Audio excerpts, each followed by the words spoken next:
Bonjour, Gilles ici pour Ciné Techno. Je vous parle du coffret en Blu-ray de The Twilight Zone Season 1. La série, initialement créée par Rod Serling, a été développée en 2019 par Simon Kinberg, Jordan Peele et Marco Ramirez et distribuée par Paramount et met en vedette Adam Scott, Sanaa Lathan et Jordan Peele. Sortira en magasin le 18 février 2020. Dans cette nouvelle incarnation de la mythique série de Twilight Zone, différents personnages voient leur univers basculer suite à des phénomènes inquiétants ou surnaturels. Les différentes histoires non liées entre elles proposent des réflexions sur notre actualité par l'entremise de récits à suspense étranges et déstabilisants. Après s'être fait un nom avec le duo humoristique Key and Peele, Jordan Peele a surpris tout le monde en proposant Get Out, un film d'horreur atypique et passionnant qui exploitait pleinement le climat de tension raciale résurgente aux États-Unis. Son film suivant, Us, proposait un filon similaire, une histoire d'horreur au sous-texte social à peine voilé, mise en scène avec un aplomb impressionnant. Il en suffisait pas plus pour que plusieurs voix empilent le renouveau du cinéma de genre américain. Voici donc venu son nouveau projet, une résurrection de Twilight Zone. Une nouvelle résurrection, en fait, je dois dire, puisque depuis la première série Twilight Zone de Rod Serling, qui a été diffusée pour la première fois en 1959, il y a eu pas moins de 2 refontes, une en 1985, l'autre en 2002, et c'est sans compter le film Twilight Zone qui avait été réalisé par Steven Spielberg, George Miller, Joe Dante et John Landis.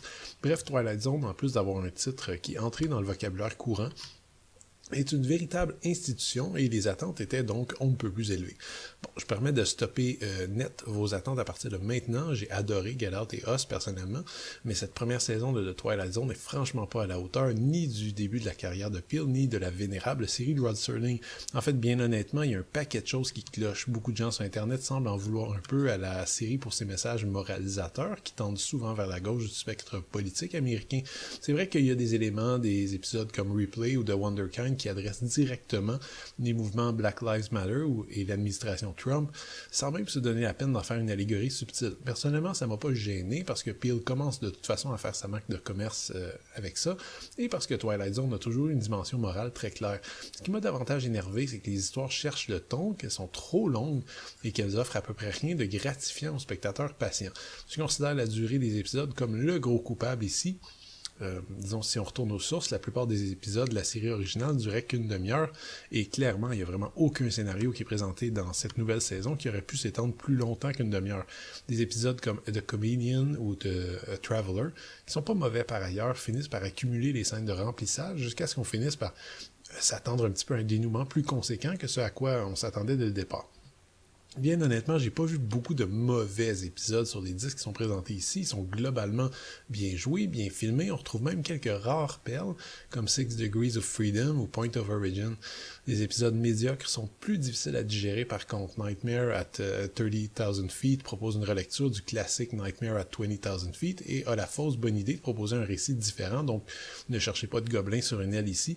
En revanche, le scénario est absurde, sans queue ni tête, nous donne sérieusement l'impression de nous faire perdre notre temps.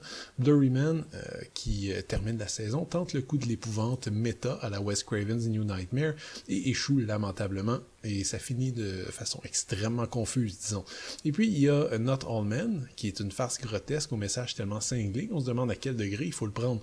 Bref, les bons coups sont peu nombreux et globalement, on reste beaucoup sur notre faim, et c'est très dommage. Les 10 épisodes sont présentés sur 3 disques en 1/78 panoramique avec piste audio en anglais, DTS HD 5.1 et sous-titres optionnels en anglais. Si le contenu des épisodes est globalement plutôt ordinaire, j'ai par contre été étonné par la quantité de suppléments. Il y a beaucoup de matériel promotionnel ici, des résumés des épisodes, des spots pour chaque épisode, des scènes supprimées et étendues, des scènes ratées et même un clip musical pour l'épisode de Wonderkind. Par contre, on trouve aussi du contenu plus consistant. Pour ceux qui veulent explorer un peu plus les coulisses, on trouve donc 3 pistes de commentaires, une pour Replay, une pour Not All Men et une pour Blurry Man. Le premier disque propose une featurette hommage à Rod Serling. Le troisième disque contient une courte featurette sur les références à la série originale, et surtout il y a un documentaire plus long, Crossing Over, Living in the Twilight Zone, qui est en 2 parties, qui totalise plus d'1 heure et qui détaille la genèse du projet et son tournage. Excellent. Les disques 4 et 5 du coffret contiennent en fait les 10 épisodes de la saison 1, mais présentés cette fois-ci en noir et blanc. J'imagine que c'est plus pour les nostalgiques de la série originale. J'ai été très déçu de cette nouvelle saison de Twilight Zone, coproduit présenté par Jordan Peele. Ce dernier nous a déjà habitués à beaucoup mieux et les scénarios, presque sans exception, souffrent d'un manque de rythme et de focus qui nuisent au divertissement. Ceci étant dit, l'appréciation de ce genre d'histoire peut être subjective d'une personne à l'autre. Je suggère peut-être aux fans de la première heure de se faire une idée par eux-mêmes, d'autant plus qu'au niveau technique et au niveau des suppléments, ce coffret en Blu-ray est irréprochable. C'était Gilles, merci. Bon visionnement!